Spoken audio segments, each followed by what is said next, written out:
Биз азыр Сокулук районуна караштуу Военный Антоновка айылында турабыз. Мектептин аркасы. Ушул жерлер 2013-2014 жылдарда сатылган. Айдоо жерлерди эле 4 сотуктан бөлүп туруп, участок кылып сатып жиберишкен. Азыр мындай кылып столбаларды коюп коюшуптур, шагылдар төгүлүп атат. Бул жерлер качан чечилет, эмне болот азырынча белгисиз. Кандай жол менен чечсе болот ушуларды. Ушул жерден участок алган адамдар өтө эле көп. Бул жер боюнча өкмөткө кат кириптир. Бирок кандай болуп, качан чечилери тууралуу азырынча так маалымат жок. Мына өзүңүздөр көрүп тургандай баш жагы бактарга барып такалат.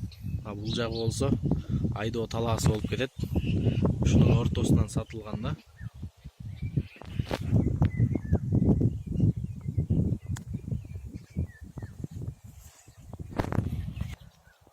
Бул жерди болжол менен бир 200дөн ашык адам сатып алган да, 4 сотуктан бөлүнүп.